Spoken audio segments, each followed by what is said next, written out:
Welcome, everyone.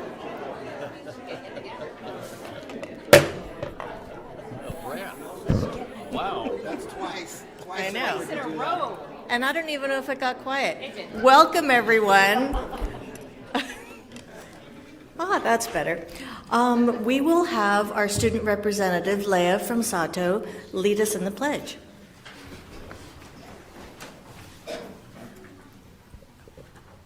Put your right hand over their heart. Ready, begin.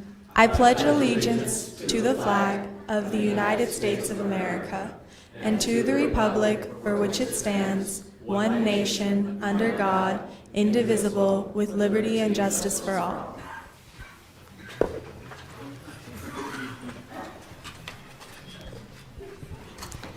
We welcome those who are here for purposes of addressing the board at the proper time and in the order of their request. For those who have not already submitted a request, we have provided forms in the back of the room and also have additional copies here in the front at the Assistant Secretary's position.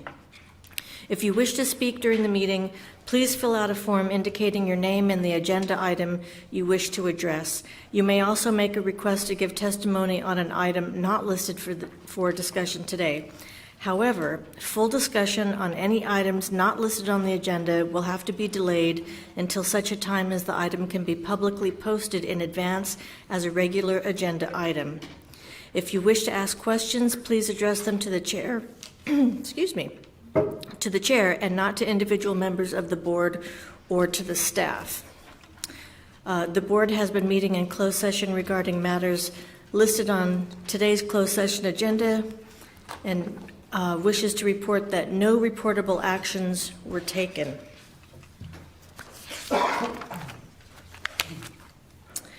This is the time set aside for a public hearing regarding the following. Resolution 041719-B, Notice of Authorization to Dedicate Easements to the City of Long Beach at Millikan High School for Building 1000 Double-Check Detector Valve purposes. Is there anyone who wishes to speak to this item? Okay, we have none, so I will declare the hearing closed. Call for agenda items for separate action or adoption of the agenda as posted. Move approval. Second. Discussion? All in favor? Aye. Opposed? Abstentions? Passes 5-0. Approval of minutes. Move approval. Second. Discussion? All in favor? Aye. Opposed? Abstentions? Passes 5-0. Communications. Nina Jackson, would you like to come up?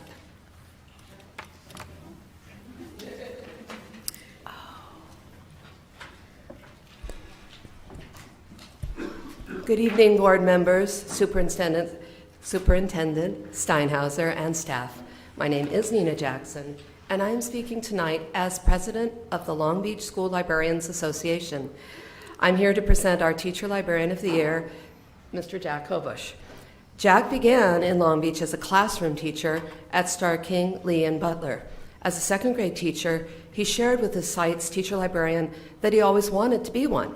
She told him that it was not too late and helped him enroll in the credential program at Cal State, at CSULB.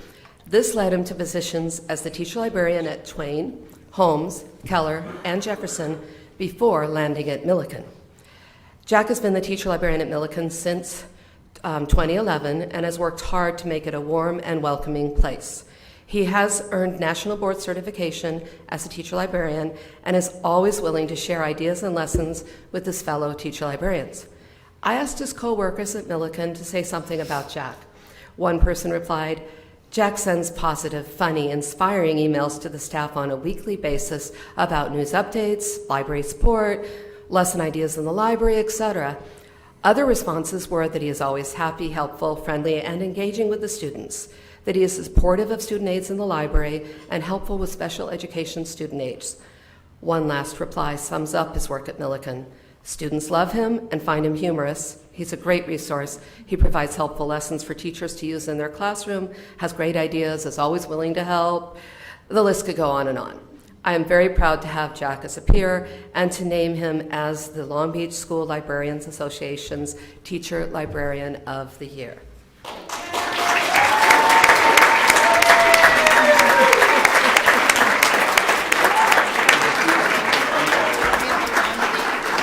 Should she hold on to him in the back?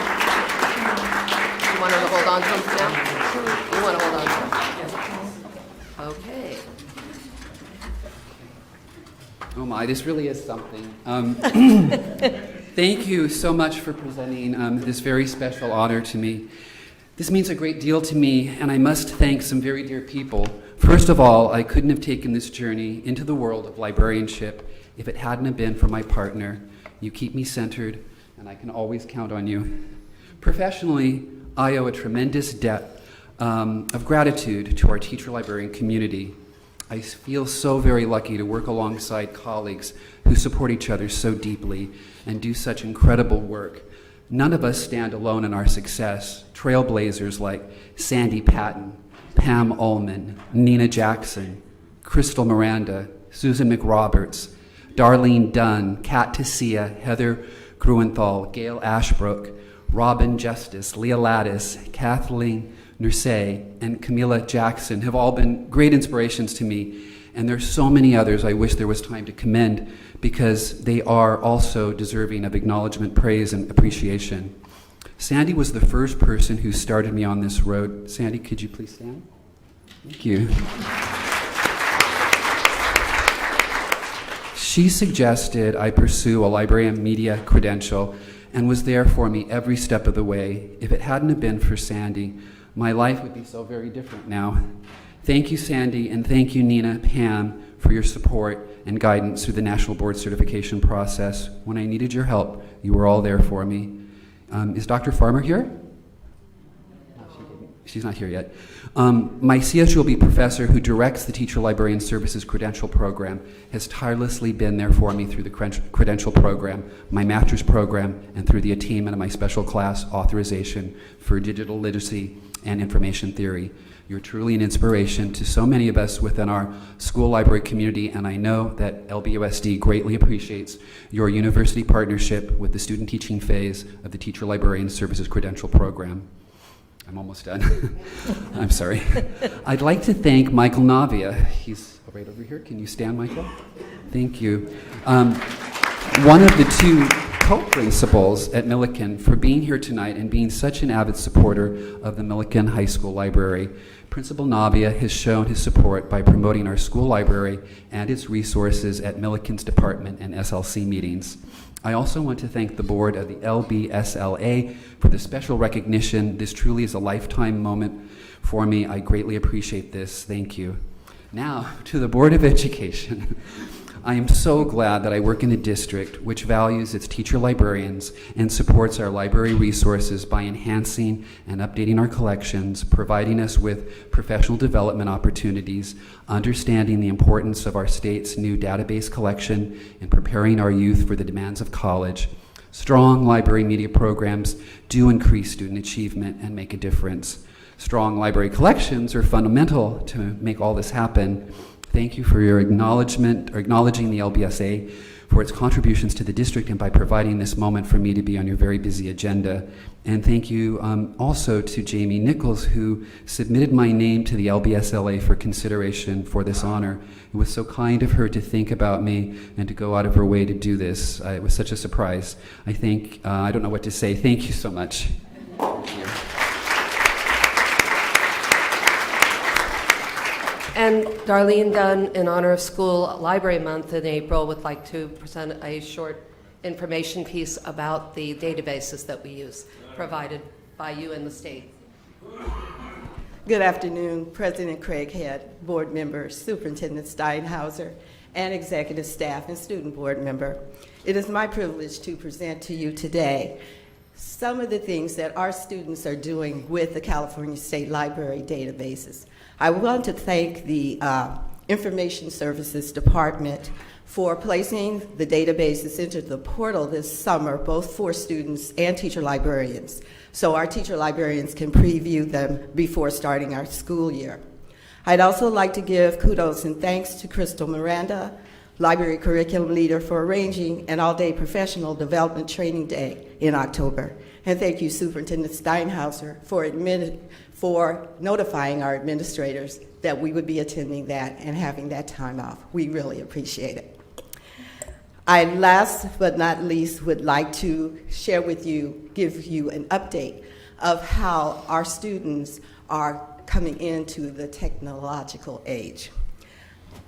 For our digital citizenship for lessons K through 12, lessons were designed by volunteers from the elementary and secondary teacher librarians, incorporating the following standard-based instruction: technology, Common Core, and Model School Library standards, consisting of model lessons for fall, winter, and spring.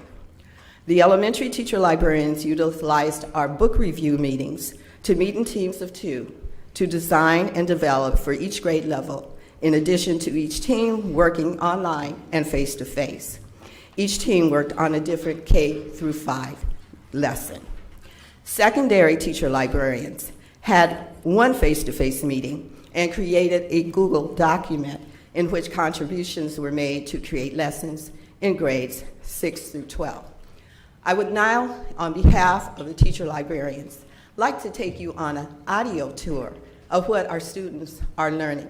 We know time is precious, and when you visit our sites, you might not always get to visit our school libraries. So let me take a few moments to share with you some of the things that our teacher librarians are doing. At my site, Adams and Stevenson, students in grades 4 and 5 researched the origins of Black History Month using Encyclopedia Britannica online. Adams' 4th and 5th grade gifted and Excel students used Encyclopedia Britannica and Sear's Discoverer to research the life of Benjamin Banneker. For Women's History Month, Adams students researched the life of our namesake, Jane Addams, and astronaut Mae Jemison, using Encyclopedia Britannica online. First graders at Adams and second graders at Stevenson used Encyclopedia Britannica to research animals. Research and discussion questions were used by 4th and 5th grades at both schools using Britannica to learn about the life and contributions of Cesar Chavez. Barton students in 4th and 5th grade completed rainbow biography posters from information found using Encyclopedia Britannica. Students are using Encyclopedia Britannica and Sear's Discoverer for science fair research.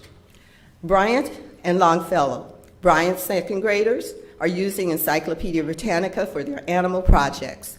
4th graders are using Encyclopedia Britannica for their mission projects. 4th and 5th grades are using Sear's Discoverer for science fair projects, and Longfellow second graders are using Britannica for biography projects. Sear's Discoverer is being used for science fair projects, and 5th grades are using Britannica for their biographies. Burbank and McKinley reports that their 3rd, 4th, and 5th graders are doing simple animal reports using Britannica and has used culturograms as a scavenger hunt. Currently, the 3rd graders are using Britannica for reporting on planets. Hart and Holmes are using Encyclopedia Britannica to research animals and culturograms to study countries.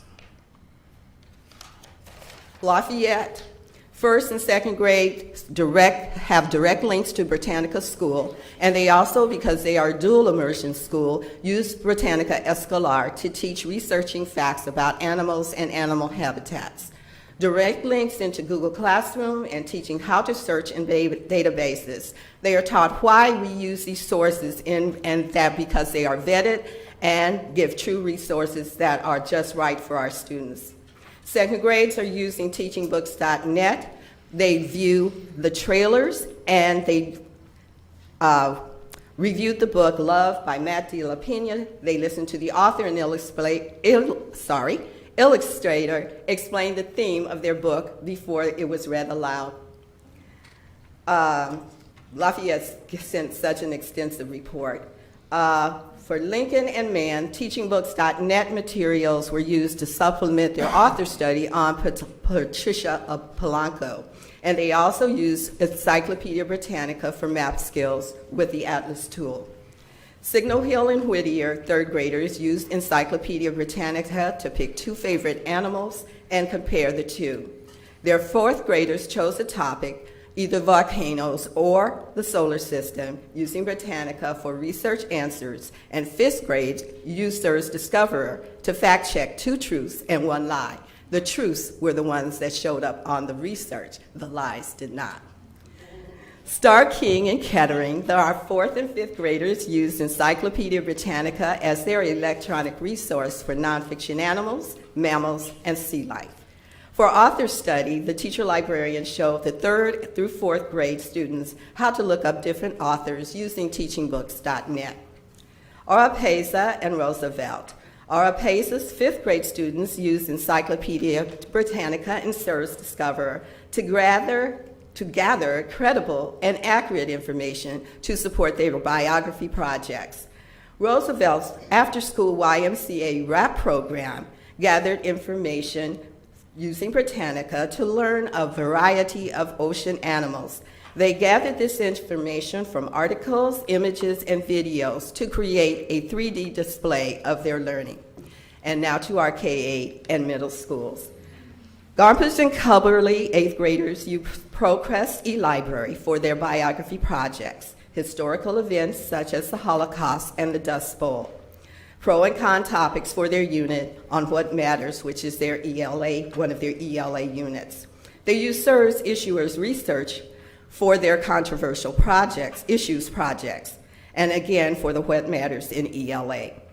The 6th and 7th graders use the ProQuest eLibrary, SIRS Issues Researcher, SIRS Discoverer to help with their units on argumentative writing to look up the controversial issues. They also, 5th grades, use Encyclopedia Britannica, Culturegrams, and SIRS Discover to study the human body, explorers, presidents, meet the master's artists, their state reports, and science projects. 4th grades use Britannica and SIRS Discoverer for their science projects and meet the masters. 3rd graders use the Encyclopedia Britannica and SIRS Discoverer to study biomes, animal reports, meet the masters, U.S. presidents, and to use nonfiction books. 2nd grades use Encyclopedia Britannica and SIRS to study dinosaurs, animals, meet the master, and famous people. At Franklin, our 8th grade students use Gale databases, Encyclopedia Britannica, and SIRS Discoverer to research their science fair projects. At Muir and Newcomb, the 6th graders use Culturegrams to learn about Malawi. After reading the book, Who Harnessed the Wind, they researched the country, droughts, population, economy. The 5th graders use Britannica to learn about their heritage. They asked their parents where they immigrated from, and that way they discovered their heritage through research. Nelson and Marshall, 6th graders at Nelson, have used ProQuest to research ethical issues related to medical technology and medical device innovations. Our 8th graders at Nelson and Marshall have used Issues Researcher to research evidence supporting argumentative essays on pro and con issues related to education, such as cell phones in the classroom, cheating, and school uniforms. 6th graders have used ProQuest and Issues Researcher to find resources supporting essays on whether technology is helpful or harmful to teenagers. All students at Marshall and Nelson have used ProQuest and Issues Researcher in lessons on evaluating websites for accuracy and bias, comparing Google searching to database searching. At Lakewood, going on to our high schools, all history department teachers who teach 9th through 12th grade have been taught how to access and use with their students the following 4 databases: ProQuest Central Student, ProQuest eBook Central, ProQuest eLibrary, and SIRS Issue Discoverer. 12th grade expository reading and writing teachers and their classes have also received instruction on the use of Gale databases. And now for the Milliken Rams, our own Jack Hobish reports. that AP Spanish classes are using Britannica Escolar. Gender theory, psychology, literary criticism, our students use ProQuest eLibrary. Multiple database search and independent student research topics use ProQuest eLibrary, multiple database search, and career research, ProQuest eLibrary. I'd like to thank you for allowing us to share with you the things our students are learning to become lifelong learners. Thank you. Thank you.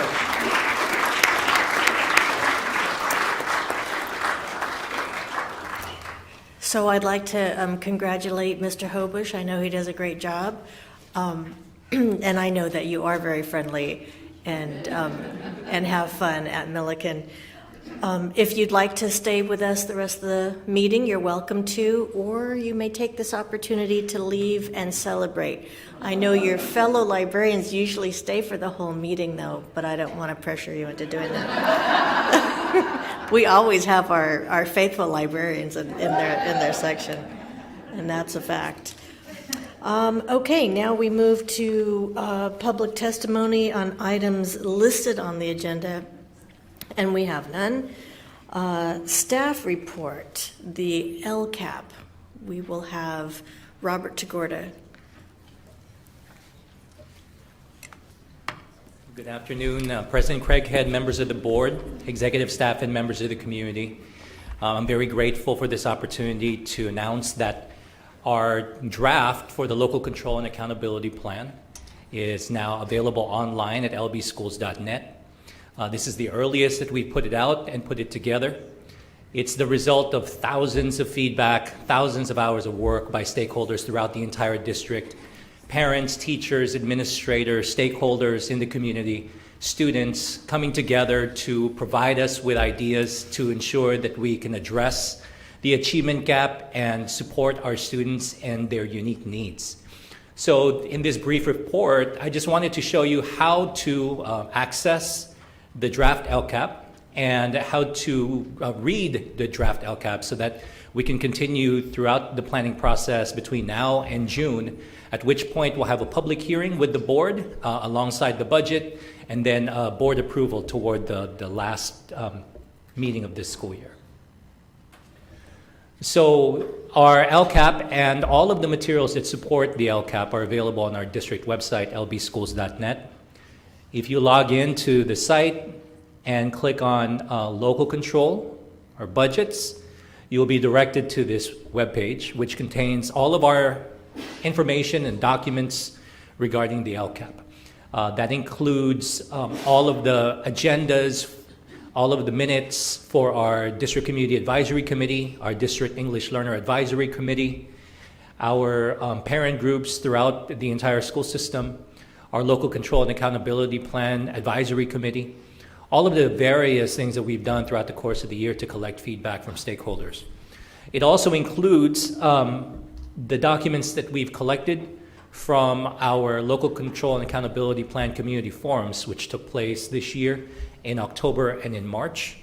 All of the workshops, all of the presentations that have been provided to participants in that event, as well as the feedback that we've collected, they're all available there. The draft LCAP specifically is found right below those colored links. You'll find them in multiple languages, English, Spanish, and Khmer. The same content, obviously, but made accessible to those who read in different languages.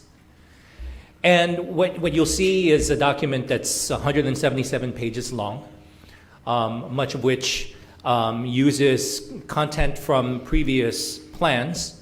But what we've done is we've highlighted areas where the document has changed from previous versions. And you'll find for this particular draft that those items that are colored in yellow, those are the new data that we have made available and incorporated into the plan. And then what you'll also find is that there are still some pieces of information where we're waiting on the data. Those are highlighted in purple. So as you're reading through the document, you can just scan and look for areas, if you wish, the areas where it's highlighted, and you'll see that that's where things have changed. As we go through the remaining months of the school year, we'll continue to update the draft.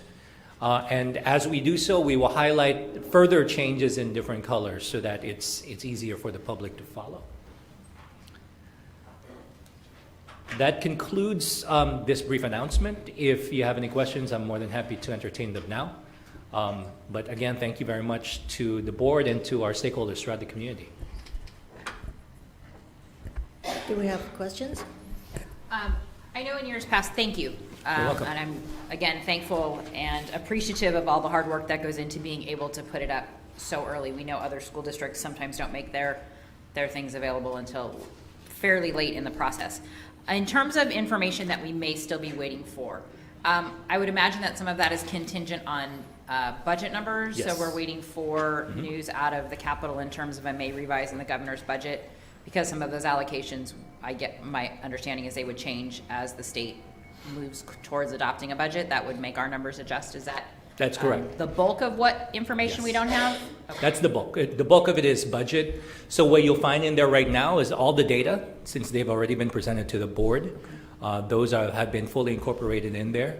There are still some that we're waiting on, like comparison to the state for data and so on and so forth. But for the most part, the data pieces are in place.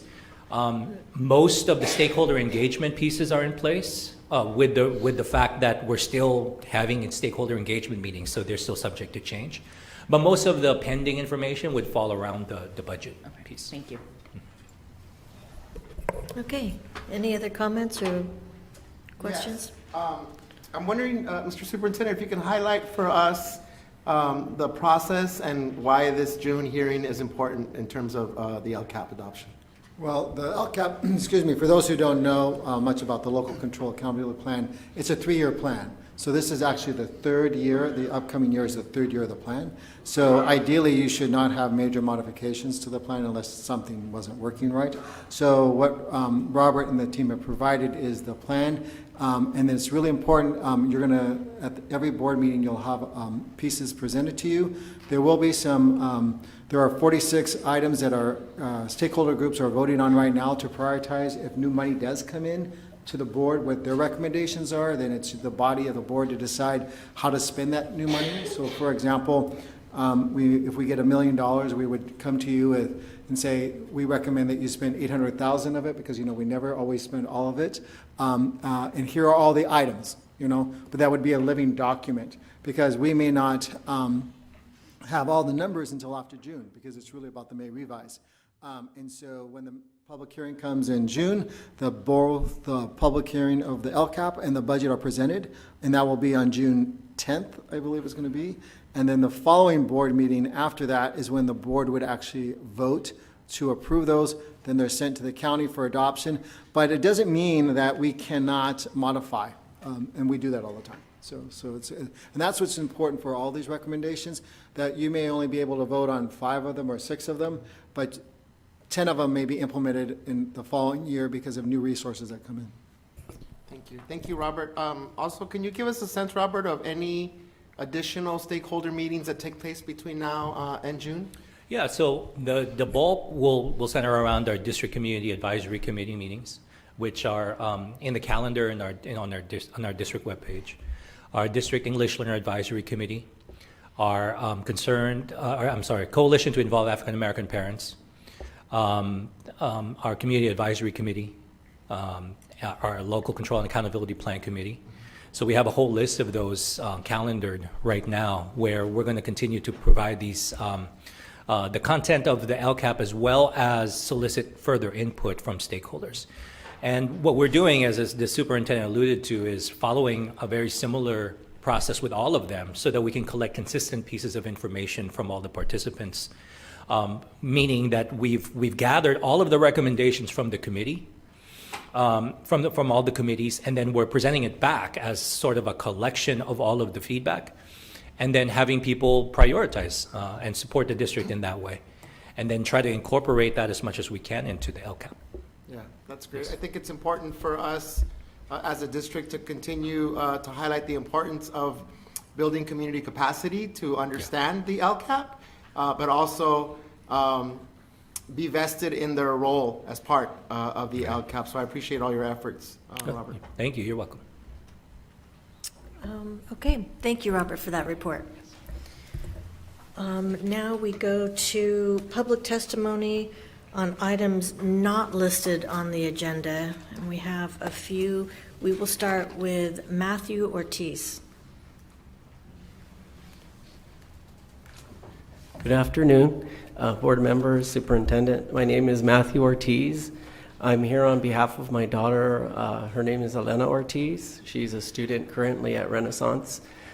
She's in the special ed program. She's an RSP student, and she's been diagnosed with autism, and we knew that at 3.5. So I guess I'm here because currently we're going through fair hearing, and I'm just really emotional and disappointed at the what I feel the mistreatment of our daughter has been by the special ed department. And I only have 3 minutes. There's a big story, a long story, and part of it is what happened in middle school. She had done well up until middle school, and then at middle school she started having difficulty in terms of socialization, emotional, and all of that, and you know, she just had a tough time. So as parents, we were advocating for her and trying to get her the resources and the services that we feel she needs in order to be successful.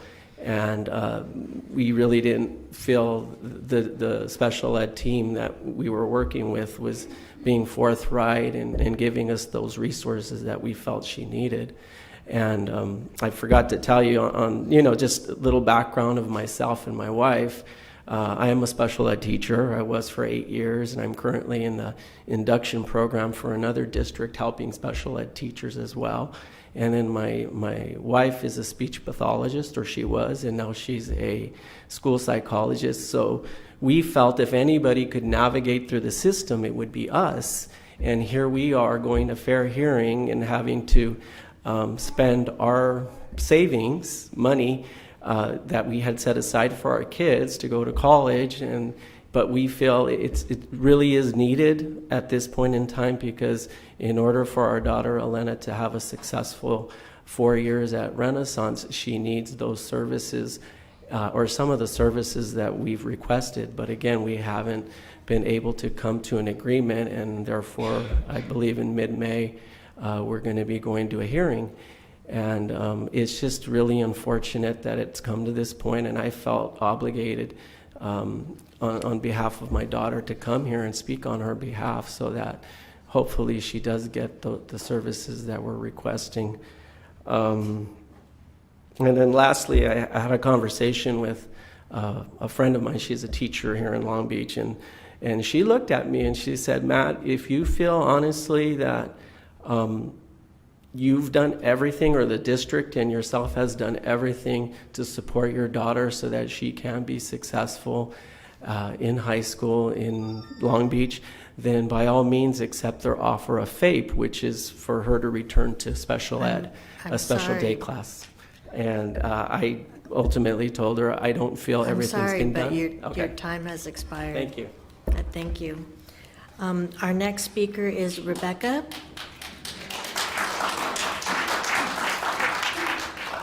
Superintendent, saw you taking notes. You'll follow up? Okay. Good evening. I'm the mom of a kindergartner at Cleveland Elementary, and I'm here to talk to you about our experience with the school choice process. My daughter Clara entered the district in 2016 as a 3-year-old with an IEP. She qualifies for an IEP based on the rare genetic disorder she was born with, epidermolysis bullosa, or EB. EB is a life-limiting disease that causes my daughter's skin to be very fragile. With the mildest amount of trauma, her skin can blister or be torn off. There's no treatment for EB, and she must undergo several hours of painful wound care a day to stay as healthy as possible. There's not a single aspect of her life that EB does not affect. Claire was a preschool student in the CDC at Emerson for 2 years, and she was in general education with supports, and she thrived. Her team embraced her and us, and our daughter made significant social progress while remaining well taken care of. We knew early on the transition to kindergarten would be an important one. I hope that's my husband. We, along with our IEP team, quickly identified a nearby school that had resources which would allow her to thrive in the least restrictive environment. They had a full-time RN, air conditioning vital to the integrity of her skin, a playground structure she could access with her same-age peers, and grass to play on, which would minimize skin damage with falls. And last but not least, it was a K-8 that would have limited transitioning to a new peer group in middle school, an important point for a child whose disabilities are very visible. It was mentioned we would have to go through the motions of the school choice process, but that we were set. But then the team started making comments like placement is not part of the IEP discussion, and this IEP can be implemented anywhere. The school that best fit our daughter's needs was full of neighborhood kids. We could do the school choice process like all families in the district are invited to do, but there would be no promises made and no priorities given. We tried our best to make sure the district really understood the complexities of my daughter's needs, that without these resources, she would not truly be educated in the least restrictive environment, and would even likely miss more school, but to no avail. In the end, my daughter started kindergarten at our home school. A number of changes were made by the district to accommodate her needs in kindergarten, and for that, we're actually very grateful. But in the fall, Clara will be continuing on to first grade at Cleveland, where there's not a single play structure in the playground that she has the ability to use. There's only one blacktop to run on. And in essence, unless the district modifies the playground substantially, my child will not have the opportunity to play alongside her peers as we had hoped. And when she does, the risk of exacerbating her EB grows even higher. I came here tonight to share our story, to make sure that you all knew that there are situations in which the location, the school, and its specific resources can make a difference in a kid's life, where a child can thrive and really truly be educated in the least restrictive environment. And for most kids, I have no doubt that the school choice process works well, and the IEP can be implemented anywhere in the district, but I implore you to consider and make exceptions for the unique situations where it can't. Thank you. Thank you.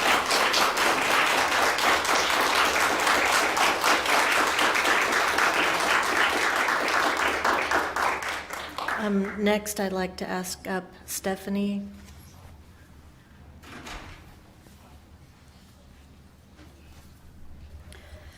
Hello, my name is Stephanie Ramos Cornell, and my son Ezra is in first grade at Cubberley K-8. He also has autism. When Ezra left preschool, his IEP team told us that they thought he should be in a mild to moderate special day class. Our homeschool Madison did not have a mild to moderate class, so he was placed at the closest elementary school that did. It was Riley Elementary. We decided on school of choice, and we really won the lottery by getting Ezra into Cubberley. Our son has made incredible strides there. We have been at Cubberley for 2 years now, and Ezra has had to work really hard to create an environment that feels comfortable and safe for him. He has been mainstreaming for half of his day in a general ed class this year. At Cubberley, Ezra is thriving. So much so that now his IEP team feels like he can be placed in a gen ed classroom all day with his typical peers. This is great news for us, but here's the problem. Our school of choice application only applies to special day class. Cubberley has told us that there is no room for Ezra in gen ed. If Ezra is placed in a general ed classroom, he will lose his spot at Cubberley and have to go back to his home school. Cubberley is our home. We are a part of the community. My son has worked so hard to build friendships and to feel like he belongs. We are part of the Cubberley Hero Squad that promotes kindness and acceptance. We have built relationships and found a place in a community that celebrates Ezra's autism. I am in an impossible predicament because I know that my son belongs in a gen ed class, and I don't want him to lose his community, and I worry about what that could do to his progress and self-confidence. Parents should not be placed in a situation where they are considering keeping their child in SDC when the least restrictive environment is a gen ed classroom. By the way, this scenario would have happened even if we hadn't chosen school of choice and he had gone to Riley. After a few years of building a community and a sense of belonging, if Riley didn't have a gen ed spot for him, we'd have to go back to our home school. The transition from SDC to gen ed is a big deal and a huge achievement for my son, but it feels like he's being punished for his effort. This policy makes it so that some kids in SDC can never really belong to their school community. Their spot in line will always be at the end, behind their typical peers. If our home school can't be an option for us, since mild to moderate SDC isn't offered there, then please allow us to stay and grow where we are planted. Ezra is already mainstreaming half of the day in a gen ed class at Cubberley. How can there be no space for him when he's already there? I am asking the board to be aware of this policy and the damage it is doing to families. Every effort should be made to ensure that change of placement does not mean change of school. Thank you.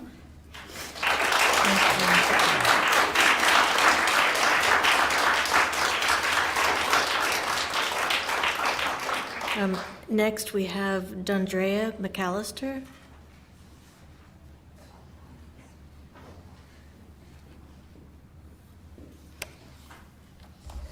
Good evening, board members. On January 17th, I came to you with a plea for my son. David McAllister is being bullied at Gompers Elementary. On April 15th, his life was threatened. The same student who I came to your help for approached my son and said to him, "Well, who will I shoot first? You, Bryson, or you, David?" He looked my son in the eye and said, "You, David." On April 16th, we spent our morning at the Lakewood Sheriff's Department filing a criminal report. I received a call from Dr. J. Camareno that evening that this child would be removed from the classroom. I thought, this is great, this is progress. My son was afraid to go to school on Tuesday, April 16th, for fear of his life and his uncertainty of what would happen after this threat. Today, I walked my son onto that campus and observed his bully running around, having a great morning, playing kickball, while my son has to avoid him. Today at lunch, his aggressor approached him again and said, "I cannot believe it. I cannot believe it. I cannot believe that you called the cops on me. I cannot believe that your mom called the cops on me." Kelly Ludden has been aware of this situation as of October 24th. I have made repeated reports to her. This is my second police report filed with the Lakewood Sheriff's Department on behalf of this bully, on behalf of this child, who is still in the school district. Knowing that reports have been made, this is willful negligence on the school district, willful negligence on the administration. What is being done to protect our children? Today I come here and I ask that disciplinary action be taken against Kelly Ludden, the aides who are supposed to be with the bully at all times, and if not, removal from her in that position, as well as Anze Montgomery to be removed from Long Beach Unified School District and or Gompers Elementary. There is no reason that this liability should still be in place at this time, and my son having to go to school every day in fear of what's going to happen to him. He is in the 3rd grade. He is 9 years old. His name is David McAllister, and he is being victimized under your noses, and nothing is being done. What will it take? What's going to happen to him? If I can't go to work every day, making sure that he's being taken care of under your supervision, under the supervision of Kelly Ludden. What's next? Thank you.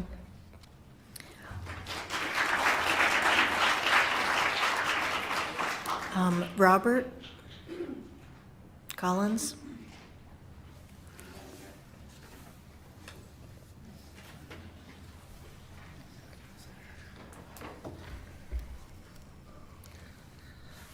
Good evening, board. It's somewhat difficult to follow those parents. My stomach's hurting.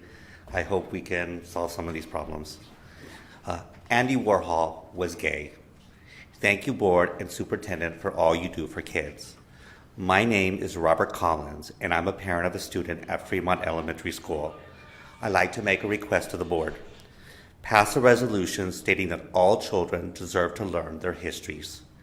California addressed this in 2011, passing SB 48, which added Mexican, Asian, European Americans, Pacific Islanders, lesbian, gay, bisexual, and transgender Americans, persons with disabilities, and members of other ethnic and cultural groups to the list of groups we teach about.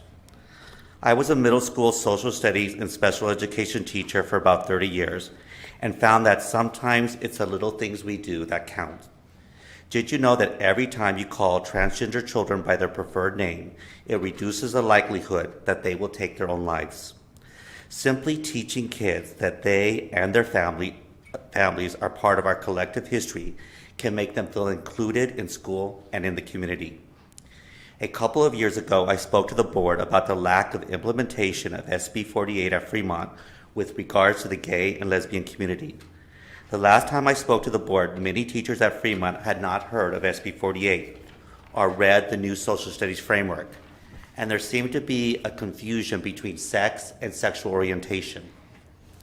The district sent out 2 memos about SB 48, and we now have specific framework items about all groups listed in this law.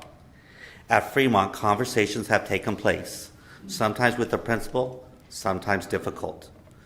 Today, some Fremont teachers teach the social studies framework regarding the gay community, and some teachers still resist.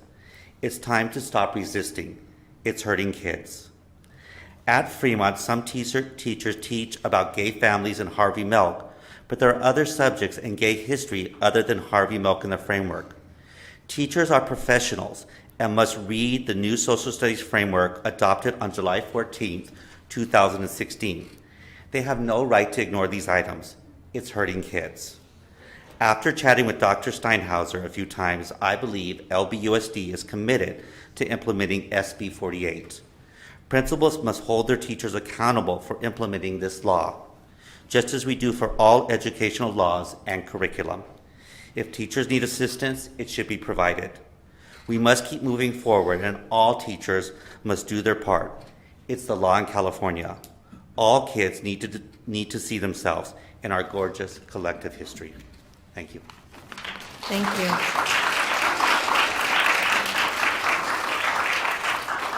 So I just want to take this opportunity to say that when you address the board on items not listed on the agenda, we cannot discuss that. But just know that we are listening. There are a lot of very heartfelt messages, and just know that we do hear them. It's just that we cannot engage in a discussion at this time. Okay, business items. Personnel, Dr. Williams. Yes, Madam Chair, I have the personnel report prepared by Deputy Superintendent of Educational Services, Ruth Ashley, and approved by our Superintendent, Chris Steinhauser.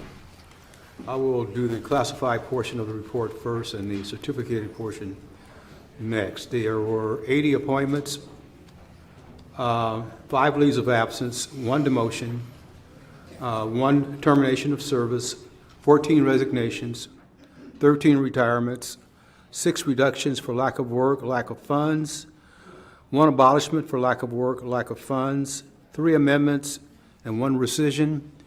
Next, the certificated portion of the report. There were 45 appointments, 57 in-service changes, 7 leaves of absence, 3 releases of temporary contract employees, 1 resignation, 12 retirements, and 4 amendments, and I move approval. Second. Discussion? All in favor? Aye. Opposed? Abstentions? Passes 5-0. Instruction? Move approval. Second. Discussion? I would just like to mention that within the instruction item is the dual immersion program at Bixby, and I just want to congratulate Bixby for taking on this DI program. We have had such success at our other DI programs throughout the district, especially at Patrick Henry, that we have a huge need and request for that on the east side of Long Beach in particular. We cannot accommodate everybody who would prefer their child to be in a dual immersion program, and so it's going to work out at Bixby. We are grandfathering that in, and in the next 5 years, Bixby will become a dual immersion school, as is Henry currently. Any further discussion? Yes, on that same note, so all the literature suggests that dual immersion is a good thing for everyone. I'm also curious to know sort of what's next in terms of what's on the horizon for us in terms of either expanding our dual immersion opportunities and/or looking at where we can strengthen. Correct. them. We'll be following up in the August workshop about the current programs and the data, some items that were brought up at the previous board meeting, and share those issues. But we are looking at the numbers and geographically where the schools are placed. Is the downtown area one of the regions that we're looking at, Superintendent? We always, for equity, we always look at all areas, yes. And Barton.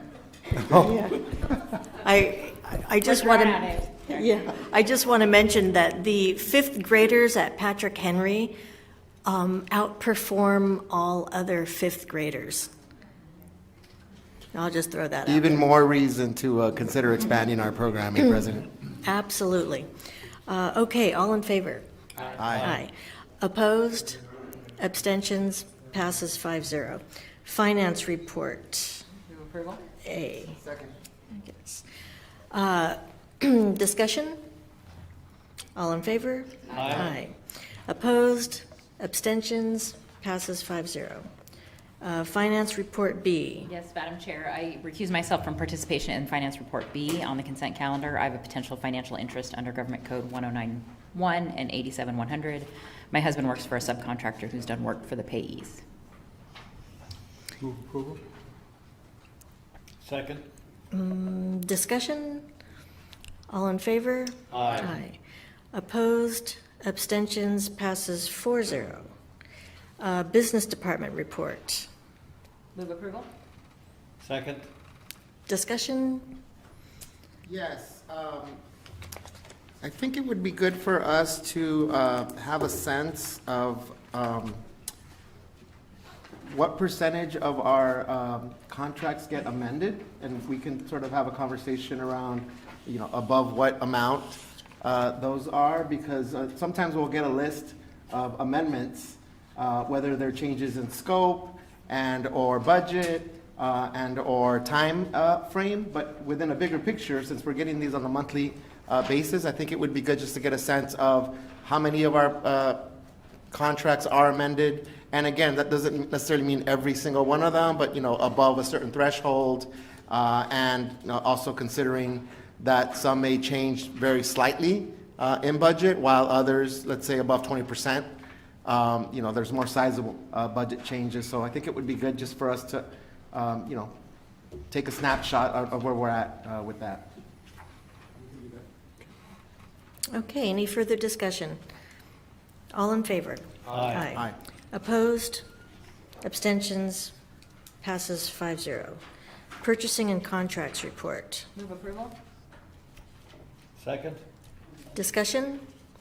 Yeah, just wanted to point out, it's that time of year as the sun is shining brighter and brighter that this item number 1 is our commitment and our partnership with the City of Long Beach Parks, Recreation, and Marine to provide swim and pay the cost so that kids don't have to pay the $1.50 or $1.25 that it used to be to participate in swim programs at city sites. And so we take on that cost and buy out the pool time so that everyone can enjoy the pools. I think that was popular. Okay, any further discussion? So this is the first time that I was made aware of it. Thank you, Board Member Kerr. I think that's awesome, given that we do not have a lot of public pools, as many as we used to. And as recent summers suggest, it's getting hotter and hotter every year. So I'm very appreciative to know that our district provides that. Yeah. Okay, all in favor? Aye. Opposed? Abstentions? Passes 5-0.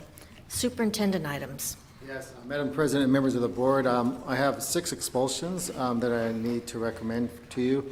We'll take them one at a time.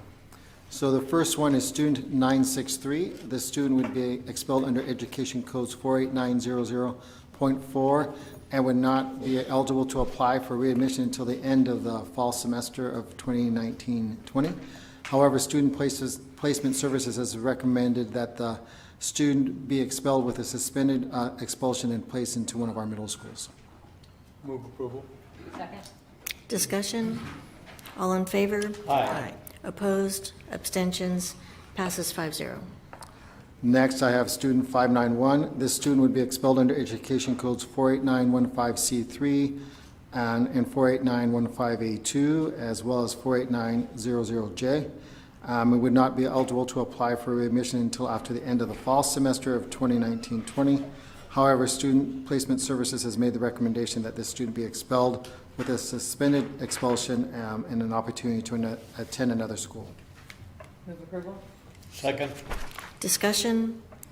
All in favor? Aye. Opposed? Abstentions? Passes 5-0. Next, we have student 741. This student we expelled under Education Codes 48915C3 and 4895A2 and would not be eligible to apply for readmission until after April 17th of the year 2020.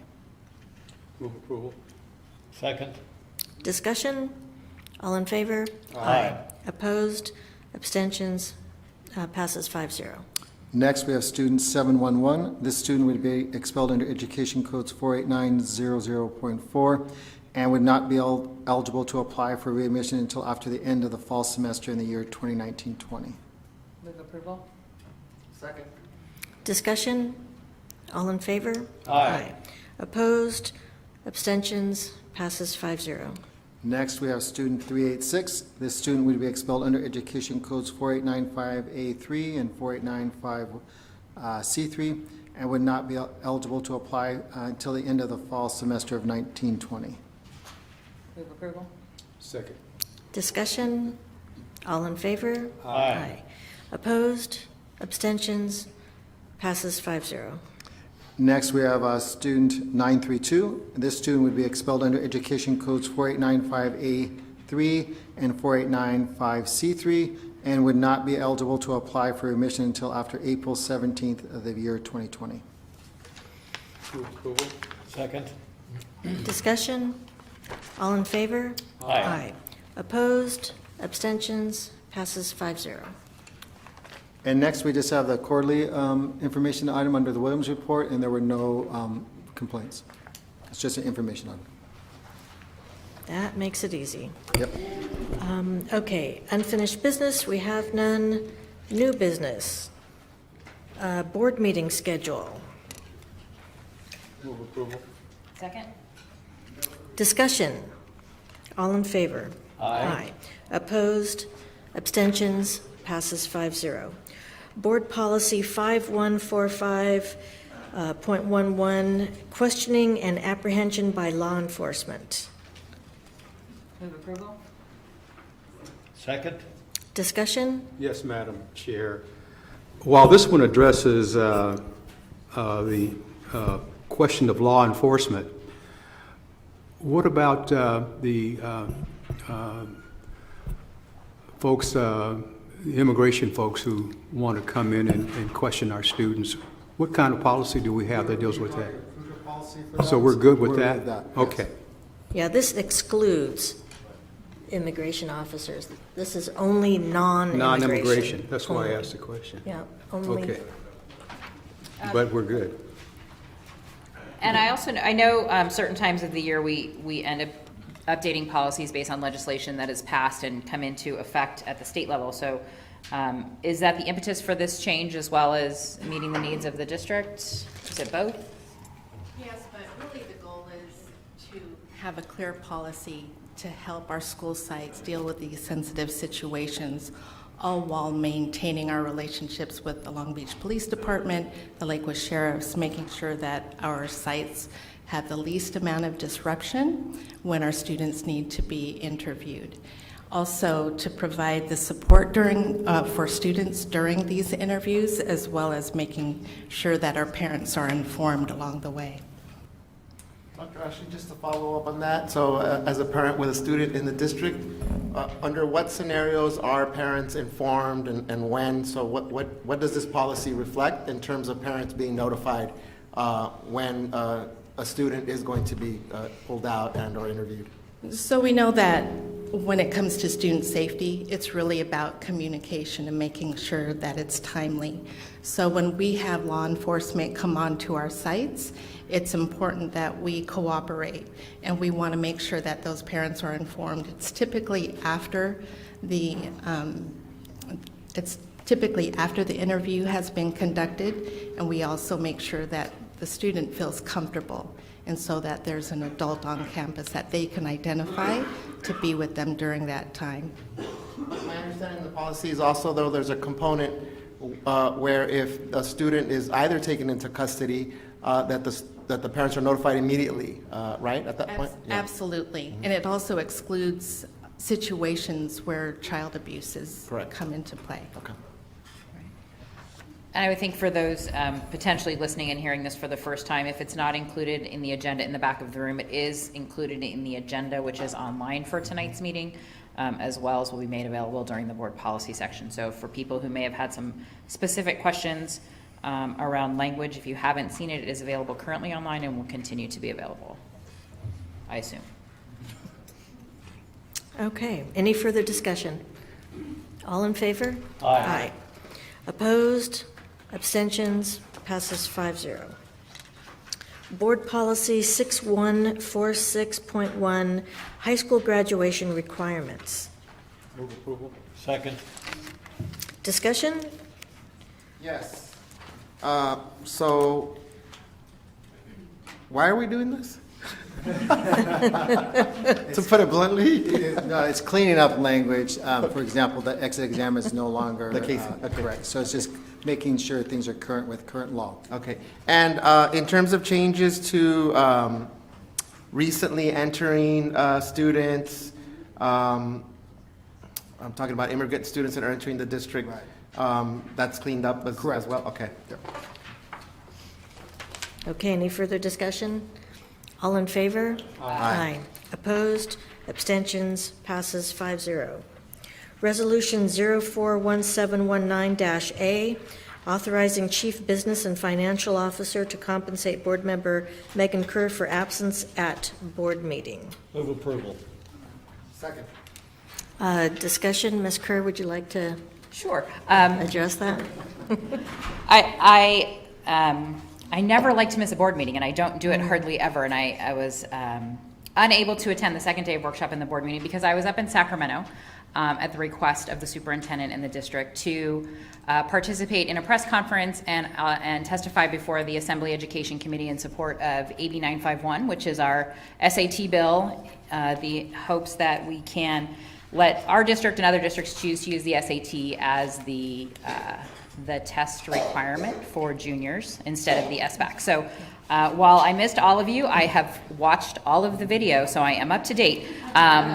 I was honored to speak on our behalf up there and do that advocacy work. So I will. And thank you for doing that. Thank you, Board Member Kerr. Yes. Okay, all in favor? Aye. Opposed? Abstentions? I abstain. You abstain, oh, you abstain, okay. Then passes 4-0 with one abstention. Resolution 041719-B, approving the notice of authorization to dedicate easements to the City of Long Beach at Millikan High School for Building 1000 double-check detector valve purposes. Move approval. Second. Discussion? All in favor? Aye. Opposed? Abstentions? Passes 5-0. Resolution 041719-C, changing governing board member elections from regular election dates for the primary nominating and general municipal elections to March and November, respectively, to coincide with statewide elections as required by SB 415. Move approval. Second. Discussion? Yes. Yes. The date that this takes effect is which election? The upcoming election? The March 2020 election Okay. for us. Any further discussion? Yes, so this is a really interesting one from my perspective. So I think three things for us to consider the implications of here. One is we're moving to March, but also there's an 8-month period from a potential primary to runoff in November. Right. And then by what date do we anticipate newly elected and/or incumbents to get sworn in again, Superintendent? Correct. So this is a very interesting law because we're also governed under a charter city. Right. So this law says we have to have the primary in March and the November is the general election. So if one won the race in March, he or she would not be seated until around December 15th of that year. So that individual would win the seat, a board seat, but could not vote on anything, could not participate in any meetings, come to the public meetings, obviously.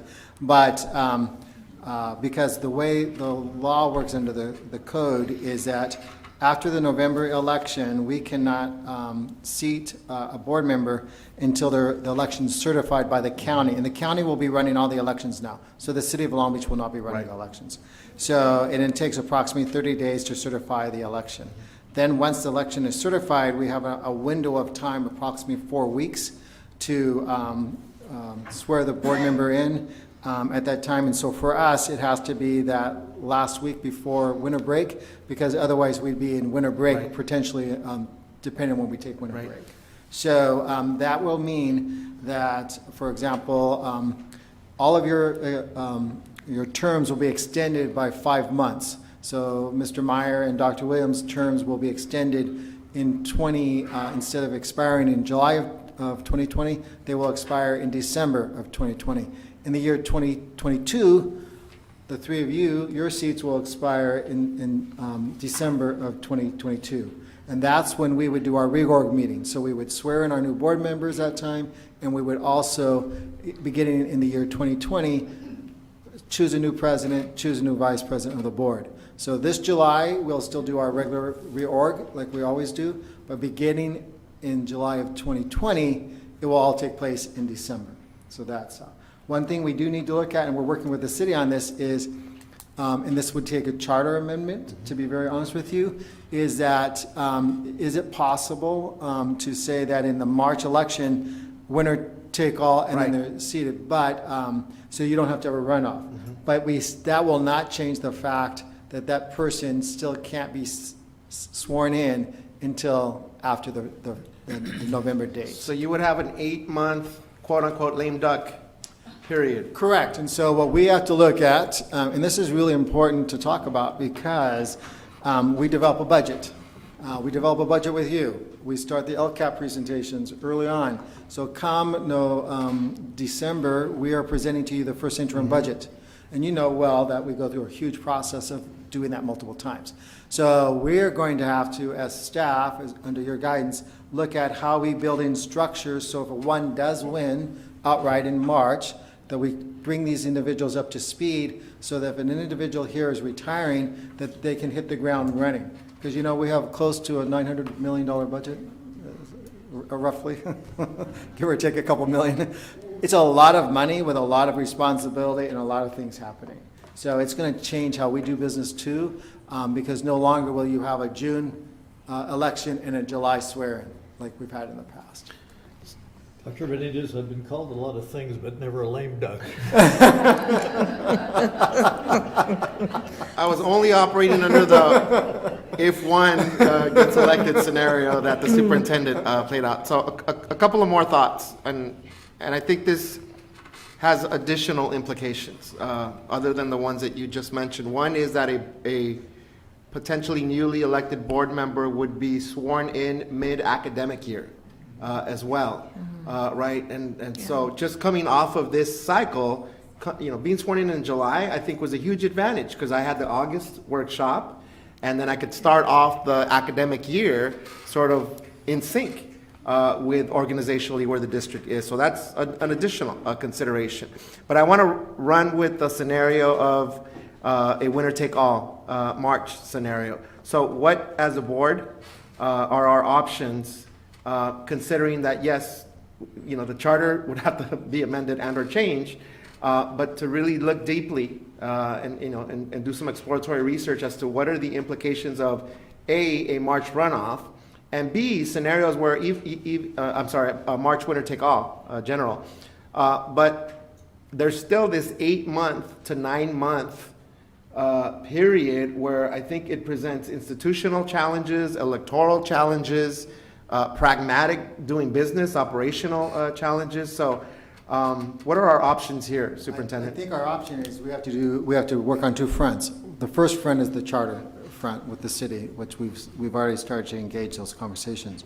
The second front is with our lawmakers in Sacramento, because this is actually a change that would have to take place. Because the scenario that you just shared is a common scenario that happens in hundreds of school districts in California right now, where they have a March and a November, or an April and November. So that would have to be amended by state law to allow, if a system had winner-take-all primary, when that individual could be certified after the election was, seated after the election was certified. So I think we have to work on two fronts at the same time. Right, and I would agree. I appreciate you bringing that up, because I was going to say the same thing. And one thing that's different, because our elections are run by the county, our community college district is also run by the county. So the city elections happen, and they're run by the city, and everything happens with the city. Our elections are run by the county. Our community college board is a winner-take-all at their primary election.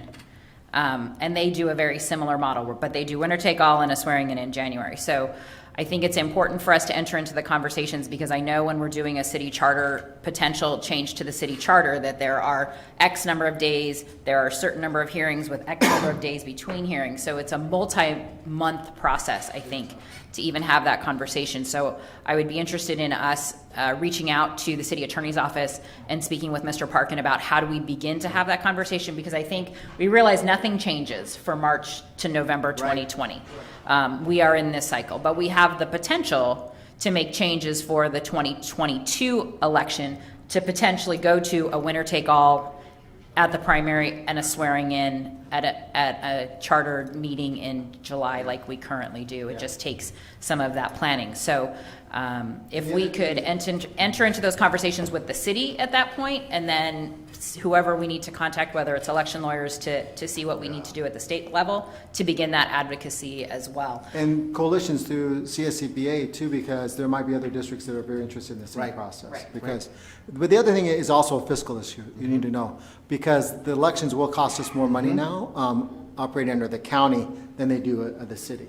So we actually budget money for the elections, so we're going to have to raise that allocation, because they will cost us more. So we just, So maybe we can have a conversation either at a workshop, if Mr. Parkin can come in, or and have that discussion out loud and let the public know that we're going to begin to have that discussion, because that's a big change. And I think it's one of those changes that no one's necessarily going to notice until they go to the ballot box in March, and then they're asked potentially to go to the ballot box again in November.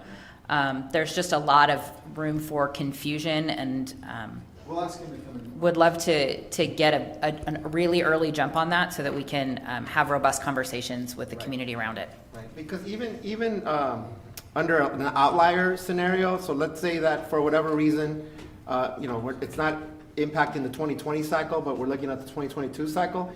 I had April primary with a June runoff, right? Very short period of time.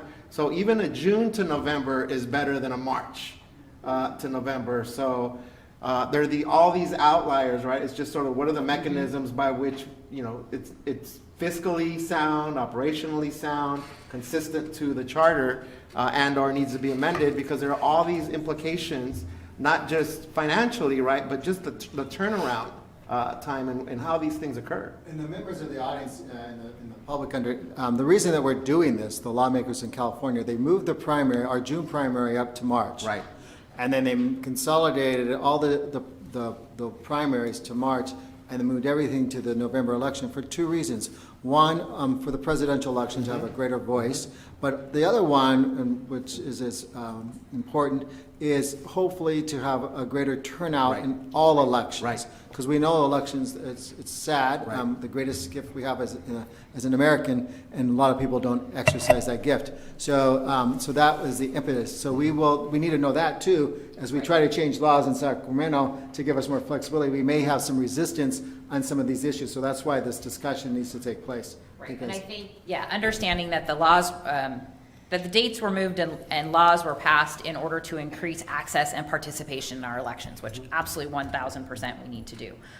This is one of those kind of unintended consequences, or maybe a local level that wasn't necessarily thought through, or people wouldn't understand the impact. But we know that our local elections, and I personally believe our school board elections, have such an impact on our day-to-day community that we need to be really strategic about this. Let's just examine that for a minute, because this whole concept came up previously. They talked about consolidating the elections, and there were people out there who were trying to get this thing passed. But my question is, given how it impacts in some of the other local elections, normally they would have hearings about these at the state capitol. Prior to passing the law, they would bring in people and ask them if they have questions about how this is going to impact or affect them. Do you recall whether or not they had scheduled hearings around this? I'm sure they did, because they have hearings on all bills. Yeah. I just don't know off the top of my head the opposition or the support, to be honest with you. But I do know that all bills there's at least one hearing for all bills in both Right. houses. So just to clarify, the city charter has already been changed. So the city, right, so what the law said is that cities had to change their election cycle by the year 2022. The city of Long Beach chose to change it by the year 2020. So the city of Long Beach has already voted on everything, so we now have to vote, because we could not vote before they did. So we had to do it. And the change has already been made with the city that instead of the third Monday in July for That's our, the state, so what happened, there's two pieces here. It's the changing of the elections, the March to November, and then the Ed Code says that you can't sit the individual until after the election's certified, which is roughly a 30-day period, and then you have to do it within a 30-day period. So that's where that window comes in. so because we're changing from June to November. November, And correct. so it has to be within 30 days of the November. Once the results are certified, which is usually Yeah. 30 days after that. So I think the furthest we could go out in January is like January 10th or something like that, so. But again, Okay. let's say you get sworn in, and then you have the winter break, and then you're back again. So That's right, that's why if we can't change it, because you have to look at all scenarios. Yeah. So let's say the scenario can't change. That means that we as a collective body have to look at ways to support those individuals who are coming in. That's right. So that because there could be a scenario that you have 3 brand-new board members who are getting seated in December, who are going to vote on a budget, 2 months later, 3 months later, the second interim. That's a huge learning curve for individuals to take on. So if we can't change it based on everything we just talked about, we really have to put in some new protocols to help people once they're elected, Right. let's say in March, Right. and bring them up to speed so that they can hit the ground running. Right. The only thing they would not be able to do is obviously to vote on issues, go to closed session, doing those things, but we Right. would highly encourage, we would do, meet with them, come to the board meeting, do all these things so that when, they hit that ground, they aren't behind the 8 ball, so to Right, speak. right. And again, just to reiterate Board Member Kerr's point, increasing voter turnout is a good thing. It's a great thing. But as the resolution reads here, voter turnout for recent district election meets the foregoing criteria, right? That we have to be above a certain threshold in terms of turnout. Right. In terms of turnout too. And yeah, I mean, on paper that makes sense. In theory that makes sense. But notwithstanding all of these other implications and considerations, so I think that to me is the bottom line. Right. Right, the voter turnout, let's see, we all want that as a good thing, but at what cost? Right. And go ahead. I was gonna say, and if I recall, the legislation was around any municipality that had less than 25% voter turnout, any local elections. So Right. those are our local April elections. And we don't get to 25%. I think last time we were at 18. In a good year, we were 18 or 20. So we're mandated by that state law because we're under that 25%. Most people are, that's the issue. Right. This is a big one, Superintendent. Bigger than $1 billion budget here, because it impacts that $1 billion. Yeah, budget. that's good work for us to look into, so. So, is there a motion? Well, that was the discussion portion of the motion. Now we will go to the voting portion of the motion. All in favor? Aye. Opposed? Abstentions? Passes 5-0 with a lot of concern. And now we go to report of board members, and we're going to start with our student representative from Sato, Leah. Hello, everyone. My name is Leah Reddy. I am a senior at Sato Academy during the 2018-2019 school year. I would like to start by thanking the Long Beach Unified School District and Sato's principal, Ms. Merlo, for creating our school, allowing students to explore different pathways and career options. I myself am a student in the biomedical pathway, but was given the opportunity at Sato to be in both pathways during my first 2 years. These experiences in different pathways for many students open their eyes to the possibility of a career in engineering, medicine, or even biomedical engineering. Each pathway has specific classes which build on each other each year, with senior year being the capstone class of either biomedical innovations or engineering development and design. I have enjoyed the Project Lethal Way classes in the medical pathway, including human body systems, medical interventions, and anatomy. The skills and techniques that we have learned through cloning plant DNA or testing the effects of different sunscreens is what ultimately led students to pursue a career in medicine. Similarly, students in engineering pathway take classes such as Introduction to Design, Principles of Engineering, Aerospace, and Computer Integrated Manufacturing, with the ability to work with 3D printers and a laser cutter. Through these pathways, students participate in integrated projects. For instance, 10th graders built a roller coaster, and 12th graders have pathway-specific capstone independent projects. In addition to projects, there are many clubs on campus, both pathway-specific and not. The prominent medical club, HOSA, has competed at the state and international competitions, winning in multiple categories. As the founding president of HOSA, I'm very passionate about it and pursuing a career in medicine, with aspirations of becoming an oncologist myself. Through our advisor's guidance and the district's support and funding, I have been able to compete at state competition for 4 years. On the engineering side, there are also many clubs, such as Vex Robotics, MESA, and Rocketry, which students have competed in and won competitions as well. The ability to experience medicine and engineering outside of the classroom, preparing as a group for competitions, has been an amazing opportunity. But there are other forms of fun at Sato too. Thanks to ASB and the office staff, we have recently had our first prom, in addition to winter formal, the club carnival, and ice skating night. The staff and faculty at Sato continue to support students, providing them with field trips and giving up their time to teach or run clubs. It is with their support that the school has been able to grow so much. The school is still growing, with a new facility opening the next school year on the north side of campus. We are also strengthening our relationship with CSULB, offering more class options and building student schedules so that they have these opportunities. By having the college experience in high school, students are better prepared for the next chapter in their lives after they leave Sato. The faculty encourages students to seek help and receive tutoring during our second period, or what would be office hours in college, instilling this practice in high school. Sato has made an effort to make sure everyone on campus feels included. This year was the first year of Dragon Crew, a group of seniors who worked with freshmen individually, ensuring that they are keeping up with their coursework and receiving all the help they need. As the mental health commissioner of Dragon Crew and HOSA, I have been able to spread awareness of mental health on campus and at the HOSA state competition this year. Sato staff and students work together to provide programs such as these, enhancing students' experience at school and their relationship with the Sato community. It cannot be overstated the value of students' relationships with faculty at Sato. With such a small classes of students, about 100 per grade, we have developed a true community on campus. One of my favorite things about SAUTO is this community, which allows us to actively participate in clubs as well as establish a connection with teachers. As I near the end of my SAUTO experience, I look back at how well I've gotten to know everyone at SAUTO. I know that I could not have received an experience like this anywhere else, and I know that I made the right choice in coming to SAUTO. Thank you to the board and Ms. Merlo for making this happen and for listening. Go Dragons.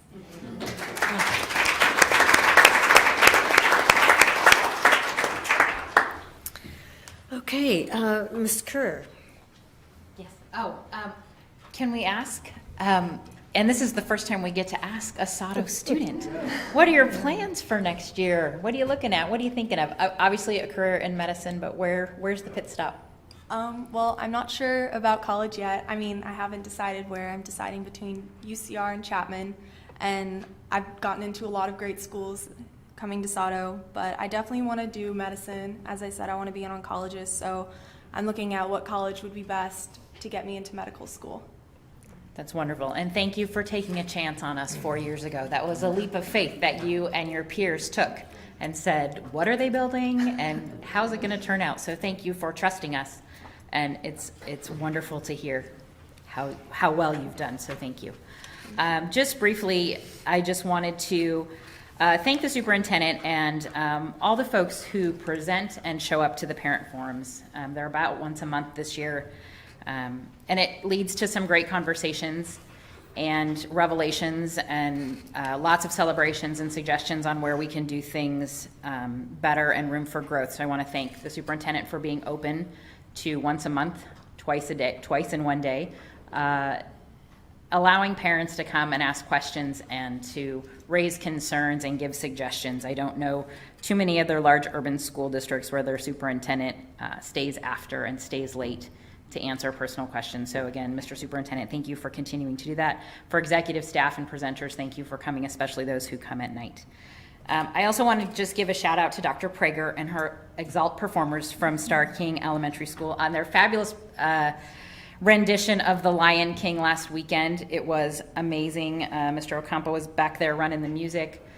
They have amazing students who clearly love to perform, who love their school community and had fabulous parental and community support. So I appreciate the invitation, Dr. Prager, and I am always grateful for the work that you're doing at Star King. That's all. Thank you. Dr. Williams. Yes, Madam Chair, just a few comments. First, let me just extend congratulations to Jack for being nominated Librarian of the Year. Very, very significant. Congratulations, Jack. Attended the event at Chavez Elementary School honoring Cesar Chavez, and a number of my colleagues were there as well. But it brought back a number of memories for me, sitting there listening to some of those stories, particularly because at the height of the boycotts, I was serving as president of Southern Area Conference NAACP, which included branches from El Centro to,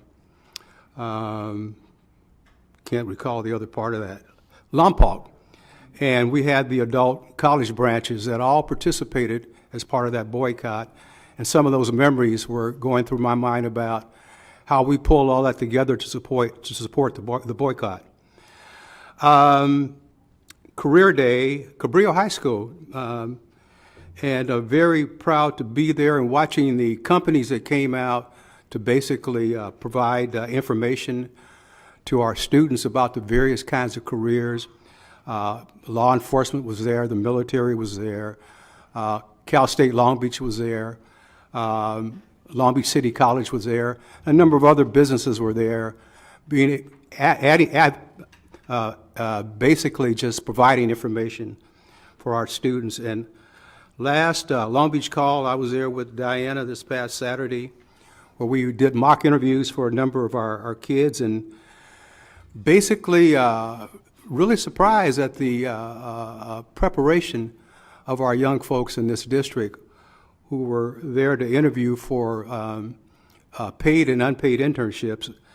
Quite an experience listening to these kids talking about what they hope to get out of these internship experiences. It was all a very good day. Thank you, Madam Chair. Thank you. Dr. Benitez. Yes, just want to echo Dr. Williams's remarks about Cesar Chavez Day at Chavez Elementary School. And in particular, I want to commend Mayor Garcia, council members Uranga and Gonzalez, as well as Central Cha, for making that day happen. And thank you to our board members, too, that were able to attend. I was also honored to participate in a breakfast blast last Wednesday with a great organization, Long Beach Blast, one of our partners, and I just want to congratulate them on the great work that they do around mentoring our students, in particular our high needs students. I also want to thank Dr. Baker for all of her work in advancing our equity efforts with the district. Had a chance to check in last weekend. Our district, in partnership with Californians for Justice, held implicit bias training, and just want to highlight the importance of that work, relationship-centered schools work, and really upholding our values around equity, and the importance of strengthening our district capacity to uphold those values. So whether that means more trainings, professional development opportunities, but just building our own capacity to walk the walk around equity. So thank you, Dr. Baker, for that. And then I'm going to do a shameless plug. My first newsletter came out this month, so just very appreciative of having the opportunity to share some first-year thoughts from my behalf. So thank you to Chris E. for giving me some talking points and sharing with me previous drafts. So just feeling really good about my first 8 months in here with the district. So thank you, colleagues. Oh, good. I'm glad you're happy because your term was extended by 5 months today. But I won't be able to do anything theoretically for 9 of those months if someone else gets elected. Okay, Mr. Meyer. Thank you. I'd like to applaud Dr. Benitez. He did a wonderful job at the Cesar Chavez commemoration. We had some good friends there. Armando Vasquez Ramos and Jessica Quintana also were present there. Aztec dancers put on a great display. Our superintendent, of course, was there. Elena Gonzalez from the city council, and it was a great event. From there, I rode over to Wilson to greet the WASC visiting committee, and they were an enthusiastic bunch, and we were all anticipating what they would discover at Wilson High. So I went back on Wednesday, and they discovered nothing but good work. Wilson got the highest marks in their WASC evaluation and made us all very, very proud of the work that goes on there and the work that goes on at all of our schools, by the way. So that was great. I think I told you, too, that I visited Beach High School recently, and what a great job they do. And I told Troy Bennett, the principal there, Troy is a very robust, handsome, big, imposing kind of a guy, and a wonderful guy. And I told him, if he gave me a T-shirt, I'd be happy to wear it at the board meeting. Well, can you believe he sent me a small? So, Troy, look out, I'm after you. So what I heard was you told him you'd wear a T-shirt and you're not wearing it. That's what I heard. Are you saying that I can fit in a small? Just cut off the sleeves. Right.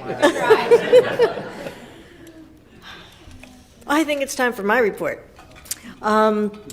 First, I'd like to congratulate Keller Middle School because they were awarded a California Distinguished School, and a few of us attended the event at the Disneyland Hotel, and so congratulations to Keller and the Keller community. Let's see, I attended STEAM Day at Bircham, and the administration there put a lot of work into offering 2 activities for every student, and with the help of Lynn Gay from our science office here. And there were activities that centered around science and art. Some of them combined science and art. They had marshmallow rocket launchers. They had painting activities that were brushless. So instead of using a brush, they were using vegetables, they were using shaving cream, all kinds of different very fun activities. And one of my favorite parts about STEAM Day at Bircham was that the older kids were partnered up with the younger kids, and everybody had, everybody was free to choose the activities regardless of their grade level. So a fourth grade student could be attending the same activity or participating in the same activity with a first grader. And so it was great to see this buddy system of the older kids going around the campus with their younger, buddies. And then let's see, we had our early education symposium. So I'd like to thank Cindy Young and Claudia, from our CDC Head Start. They put on this fabulous symposium. It was on a Saturday. It was very well attended. I believe there were over 400 people. There was a guest speaker, Shayla Singh, and then workshops, vendors. It was a fabulous event. I know a lot of work went into that. And then at Millikan, I attended Rachel's Challenge. And I don't know if everybody here has had the opportunity to attend a Rachel's Challenge presentation, but if you do, I highly recommend it because it's very impactful, and it's hard to believe that the Columbine shooting happened almost 20 years ago. We're approaching the 20th anniversary. I believe this weekend it's going to be 20 years. And Rachel's Challenge is basically a chain reaction of kindness. And 2 weeks before the shooting, she had written an essay about her personal ethics and her personal code of life. And they included things like look for the best in others and dream big, choose positive influences, speak with kindness, and start your own chain reaction. So her emphasis was really on saying and doing everything with kindness because it has a ripple effect. That's undeniable. And she just challenges all of us to do that. So I'm challenging everyone to do that. Incorporate those types of values in your everyday life. I think it makes us all better. And then finally, that was in the morning, and then the evening at Millikan were the senior Quest projects on display and an exhibition of all those things. That was fabulous to see what the Quest students are up to. There were projects on, and this is a project that the Quest students work on all year round. They start planning in the fall, and the culmination is happening now in the spring. There was one project on esports, and I don't know if you're familiar with esports. I'm older. I wasn't that familiar with it, but it was explained to me that these online sporting events now draw audiences. So I don't know if everybody, I just imagine I'm the only one who doesn't know, but if you can imagine, people are making these video games like a spectator sport. And so there's a club at Millikan now that does this, and they can be on a team, but they can actually be in separate places. They hope to be in one place at Millikan if we can get the computers for them to do that. And different things, like there was one female student who decided that she would upcycle clothing, so she thrifted clothes. She found some, men's shirts, that type of thing at thrift stores, and she cut them up and sewed them to create a camisole top, a wraparound skirt, different things. So all different types of projects. One male student created a knife out of, he had to learn how to work with metal, as a blacksmith, all that type of thing. Another female student learn how to do carving on wood, and it's incredible the things that kids, they get to choose whatever they want to do, and they start with an idea and then end up with a finished product, whatever that product may be. And it's incredible what comes from the minds of our fabulous students. Okay, and with that, we'll move on to the superintendent's report. None. Okay, do we have any announcements? Yes, if I may. I received a call from Jeanette Shalene, who is the director of the Japanese Garden, Cal State Long Beach, and she alerted me to the fact that we still have this wonderful sister city program with Yokohachi, Japan. And each year we have the opportunity for our students, 2 to 4 of our students, to journey to Japan for a couple of weeks, all expenses paid except the transportation over and back.